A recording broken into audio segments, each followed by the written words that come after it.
This is Craig Brown, and welcome to Passages. Passages is a space to explore Bible passages used for preaching, reflection, and prayer. My hope is that Passages will shine a unique light on text used for preaching at the First Free Methodist Church of Seattle, or for anyone looking to dive deeper into the Bible. Today's passage is Ezekiel 47, verses 1 through 12. It's the basis for the sermon at First Free Methodist Church on August 24, 2025. It's part of our series, Water and Spirit, about how we have peace in the midst of an ever-changing world. So let's hear the text from the New American Standard Bible in its 2020 revision as I begin at Ezekiel 47, verse 1. Then he brought me back to the door of the house, and behold, water was flowing from under the threshold of the house toward the east, for the house faced east. And the water was flowing down from under, from the right side of the house, from the south of the altar. And he brought me out by way of the north gate, and led me around on the outside to the outer gate by the way facing east. And behold, water was spurting out from the south side. Now when the man went out toward the east with a line in his hand, he measured 1,000 cubits, and he led me through the water reaching his ankles. Again he measured 1,000 and led me through the water reaching the knees. Again he measured 1,000 and led me through the water reaching the hips. Again he measured 1,000, and it was a river that I could not wade across because the water had risen, enough water to swim in, a river that could not be crossed by wading. And he said to me, Son of man, have you seen this? Then he brought me back to the bank of the river. Now when I had returned, behold, on the bank of the river there were very many trees on the one side and on the other. Then he said to me, These waters go out toward the eastern region and go down into the Arabah. Then they go toward the sea, being made to flow into the sea, and the waters of the sea become fresh. And it will come about that every living creature which swarms in every place where the river goes will live, and there will be very many fish. For those waters go there, and the others become fresh, so everything will live where the river goes. And it will come about that fishermen will stand beside it, from En-Gedi to En-Galim, and there will be a place for the spreading of nets. Their fish will be according to their kinds, like the fish of the great sea, very many. But its swamps and its marshes will not become fresh, for they will be left for salt. And by the river on its bank, on one side and on the other, will grow all kinds of trees for food. Their leaves will not wither, and their fruit will not fail. They will bear fruit every month, because their water flows from the sanctuary, and their fruit will be for food, and their leaves for healing. This is a wonderful and hopeful passage of Scripture from the Jewish Scripture, and I want to talk about it in three different segments. The first, I want us to take a look just at the source of this water that is the running metaphor throughout this passage of Scripture in verses 1 to 2. Then we'll turn to the measuring of that water in verses 3 to 5, and then we'll talk about the meaning of that water in verses 6 to 12. So let's start with verses 1 and 2, the source of the water. And before we really even get into verse 1, let's just acknowledge that we don't often read from the prophet Ezekiel, except when we're reading something else. Oftentimes we might be reading another passage of Scripture that alludes to the book of Ezekiel or references it. So the only time we actually go there is when we're looking that up. And this story is such a great story because Ezekiel is one of the most colorful characters in the entire Bible. He was born in Jerusalem, but was exiled along with most of Judah by Babylon. He is a contemporary with Jeremiah and other prophets as well. And at the center of our passage is this section from chapters 40 to 48. It's a vision that Ezekiel has of a new temple.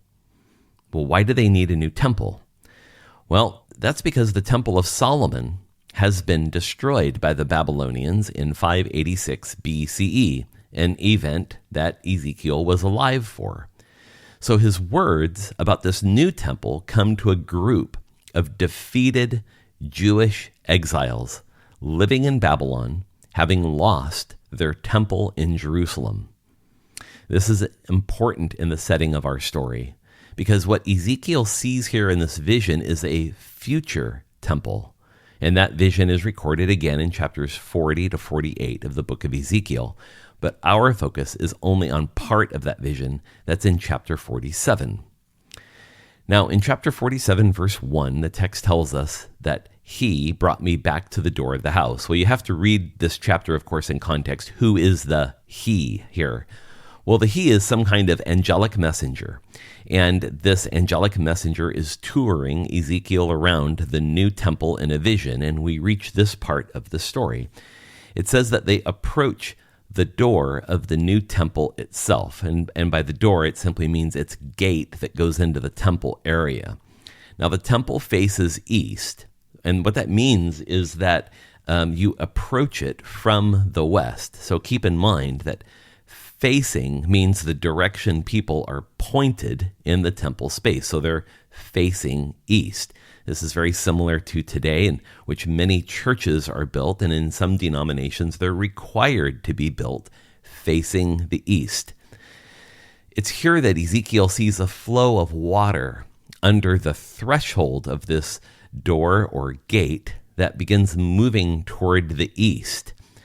And once closer, he begins to see more. He sees how this water flows along the right side of the house or the temple. So you can imagine if Ezekiel is looking to the east and he's looking at this heavenly temple and there's water that's flowing toward the east and then coming out of the temple to its south, that means it's to his right. So if he's looking at the temple, looking east, that means the water's moving to the right, south of the altar.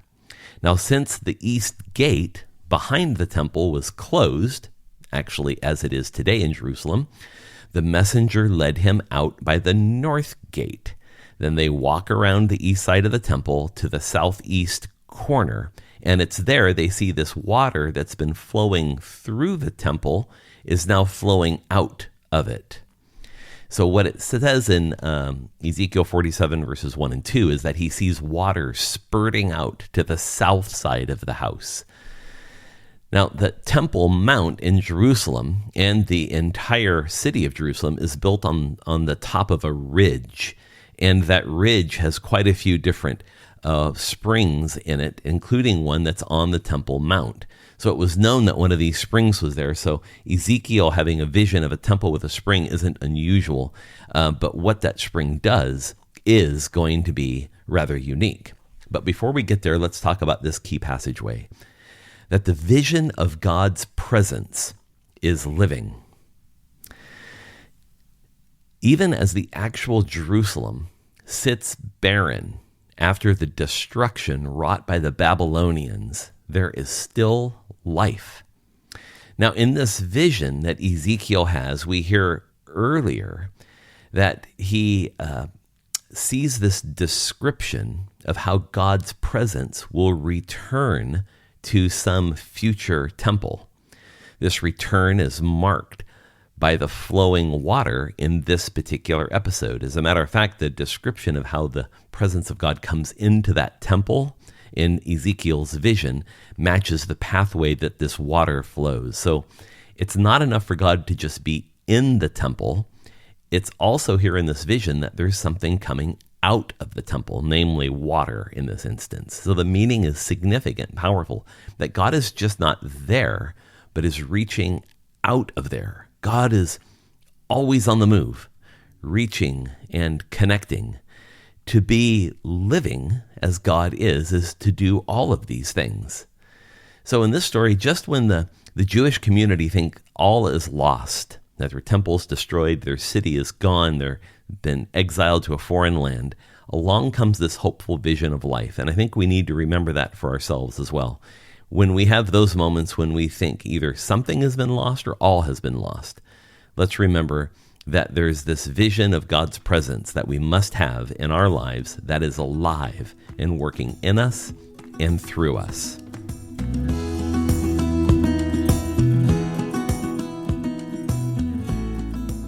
We now want to turn to verses 3 to 5, which is the measure of this water that Ezekiel sees coming out of the temple.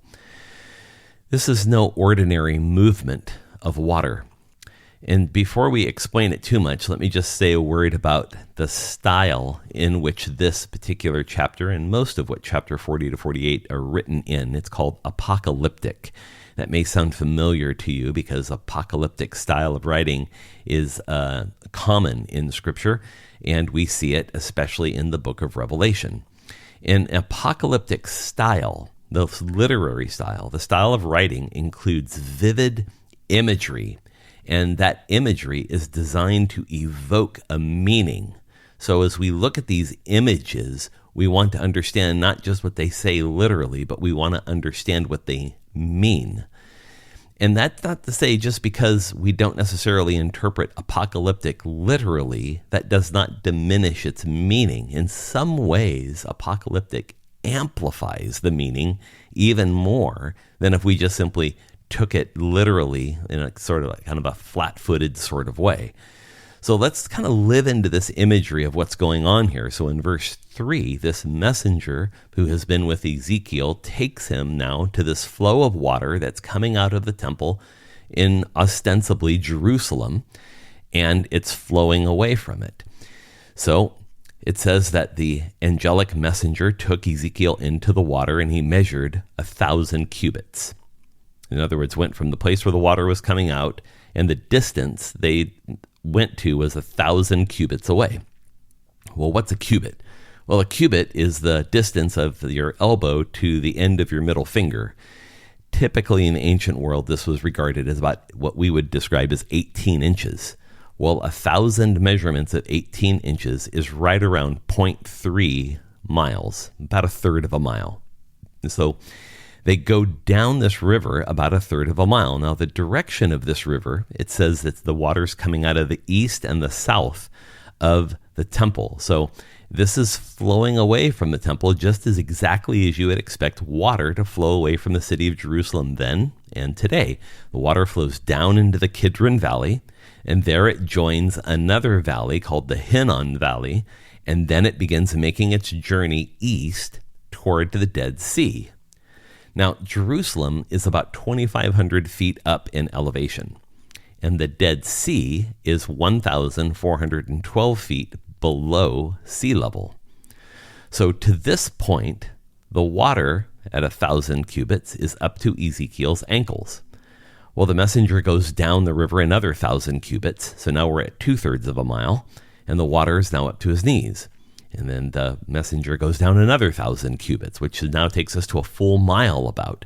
And the water is now up to Ezekiel's hips, and then goes forward another 1,000 cubits, which would be about 1.3 miles. And the water is now up to Ezekiel's chest.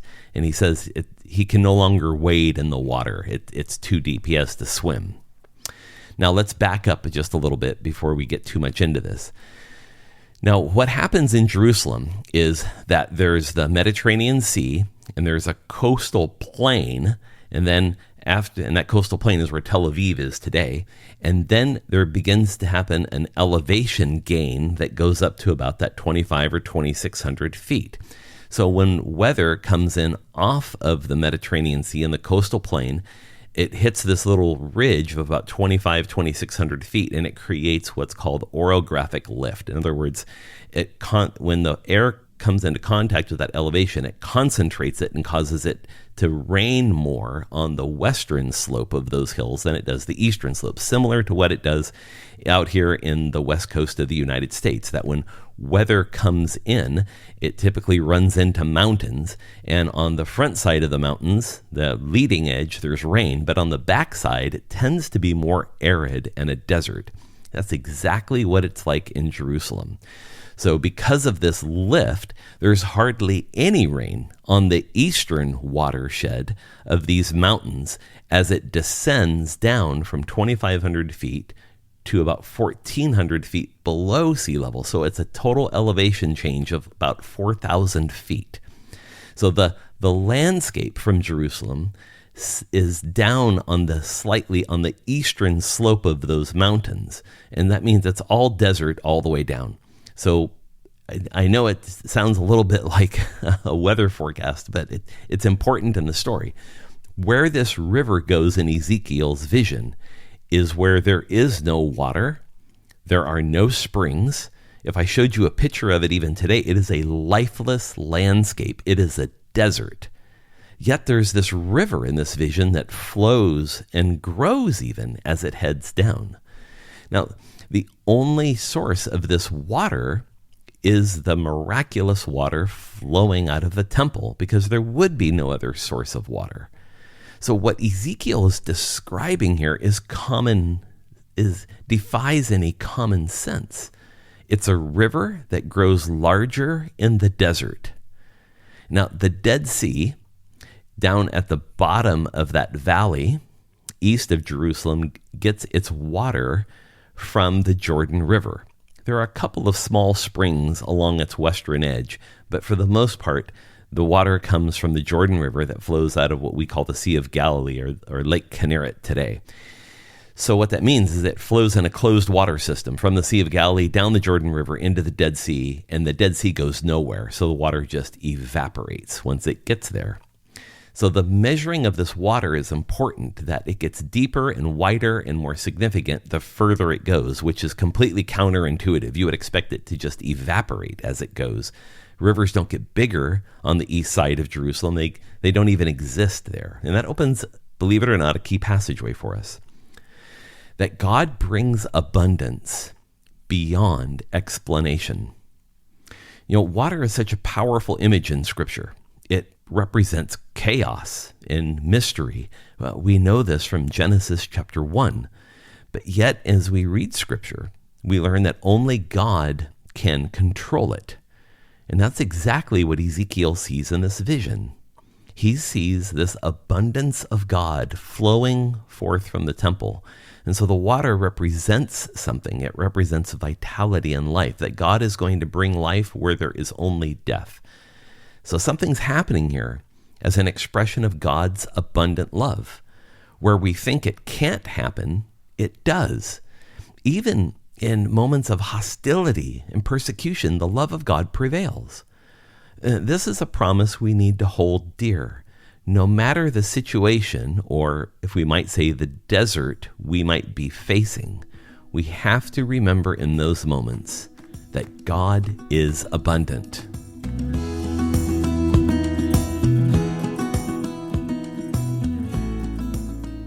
We turn now to the closing part of this text, verses 6 to 12, which really helps us lean into the meaning of this vision that Ezekiel is having. And so, how is it that there's this water flowing in such an unnatural way?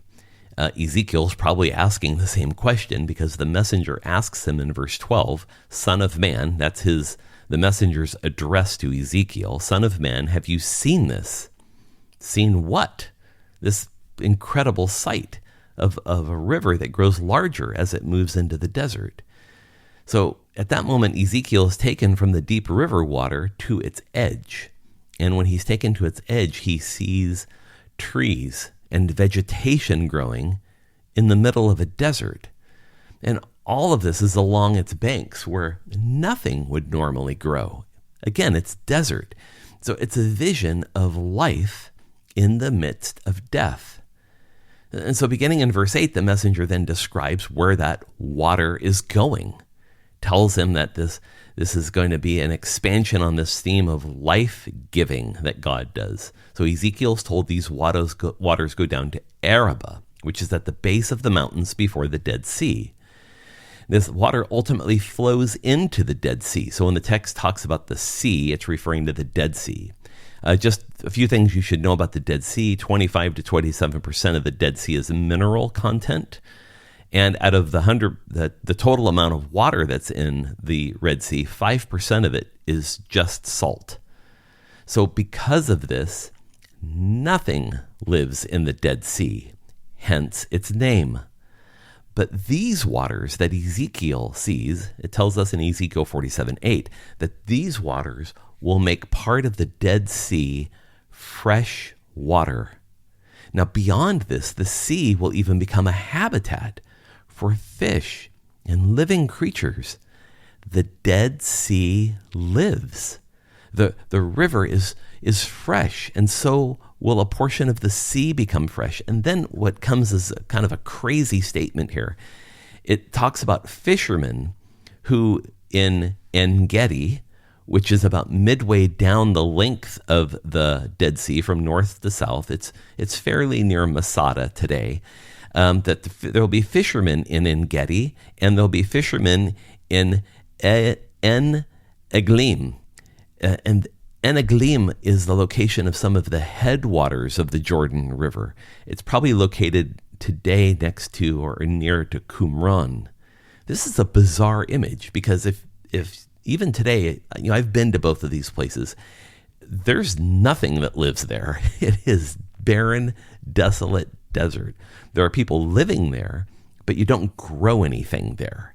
So it's totally a bizarre image that in these two places there would be fishermen hauling in fish. So the life that exists in the deadliest place. And it talks about how the fish that they're going to harvest out of the Dead Sea and out of this river are going to be fish that are just like those in the Great Sea. The Great Sea is the name of the Mediterranean. But the text tells us then that at the south end of the Dead Sea, which is the edge of where water evaporates, it will remain as is. This will be a place where salt will continue to be and the mineral content of the water will continue to be high. This is a place where salt was gathered. It was an essential substance for life. It was critical for the Jewish people to gather and harvest salt from the Dead Sea. But when we get to verse 12, we get to the core of the meaning here of what this image means. Remember, it's not to be taken literally. It's been to say what it means. And in verse 12, we hear that the trees that grow on either side of the bank of the river will bear fruit for food. And this has echoes in it of the Garden of Eden. The leaves, it says, will not wither. And that's the way we hear that there's not going to be any seasons. There's no autumn. There's no cycle of life, death, and life again. So there's no season of dying or dormancy. It's the same with the fruit, that there's always going to be fruit there. So now the meaning of the vision starts to become even clearer, that the source of life and fruit itself, all of these things that are happening are because of water that is flowing from the temple. So the source of life, at least in terms of the meaning of the story, it's not the water, it's that the water comes from God, that God is the sustainer of life, that God can create life even in the midst of death. And that the fruit will sustain people. In other words, God will give life and sustenance. The leaves, it says at the end of verse 12, are for healing, that God will bring healing with an end to suffering, pain, and death. The meaning here is clear. In this new age, God will be with the people and give them life eternal and abundant. And it's for this reason this text is one of the most hopeful ones in the entire body of Jewish scripture, and it opens a final key passageway for us. True life is found in God alone. True life is found in God alone. The vision of Ezekiel tells us of a God with us and a God for us, healing and wholeness. These amazing signs in the vision point to the reality of God with us and God saving us. If this image of a tree with trees and fruit growing on it and the leaves for the healing of the nation sound familiar to you, it's because John tells us of this very same vision in Revelation chapter 22, verses 1 and 2, really lifted from Ezekiel's vision. Here's what Revelation 22, 1 and 2 says. Then he showed me the river of the water of life, bright as crystal, flowing from the throne of God and of the Lamb, through the middle of the street of the city also.